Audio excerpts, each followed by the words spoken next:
Hello' everyone, স্বাগতম জনাইছোঁ মোৰ অন্য এটা মিনি ব্লগলৈ। এয়া ৰাতিপুৱা শুই উঠি বিস্কিট খোৱাৰ পাছত মই গ'লোঁ দোকানলৈ। আৰু গাইজ, আমাৰ ইয়াত চাব পাইছে ভিউজটো ইমান বেছি ভাল আছিলে। ৰাতিপুৱা এনেকৈ ৱেডাৰটো থাকিলে ভাল লাগে।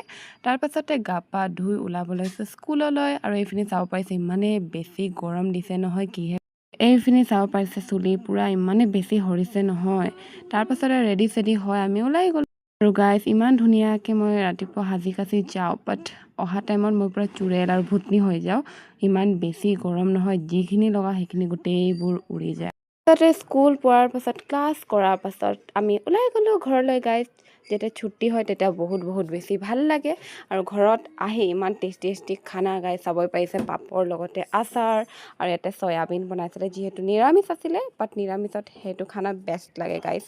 তাৰপাছতে মোৰ দুজনী ষ্টুডেণ্ট আহিছিলে, চ' মই চিপছ আনিছিলোঁ, চ' সিহঁত দুজনীকো দিলোঁ। চ' আমি এনেকৈ খালোঁ। আৰু দুপৰীয়া টাইমত ৱেডাৰটো মানে বহুত বেছি ভাল আছিলে। চ' মই আৰু ভনী ভাবিলোঁ অলপ ফুৰি আহোঁ বুলি।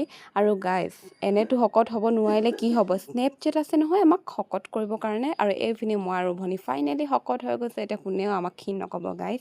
দুপৰীয়া টাইমত যদি এনেকৈ অলপ ওলাই নাযাওঁ, মোৰ পেটৰ ভাত হজম নহয় গাইজ। মানে অভ্যাস হৈ গৈছে, ঘৰত বহি ইমানেই বেছি মাথাটো বেয়া হৈ যায় নহয়। সেইকাৰণে বাহিৰত ওলাই অলপ ফ্ৰেছ বতাহ লৈ লওঁ। আৰু ইয়াতে আমাৰ তিনিআলিৰ ভিউটো চাবই পাইছে।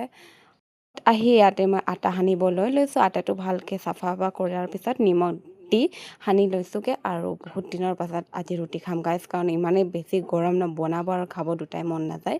ইয়াতে আমাৰ ৰুটিও ৰেডি আৰু ভাজিও ৰেডি গাইজ, খাই লওঁ। আপোনালোকে ভালদৰে থাকক। আজিলৈ আহিছোঁ, আকৌ লগ পাম, বাই বাই।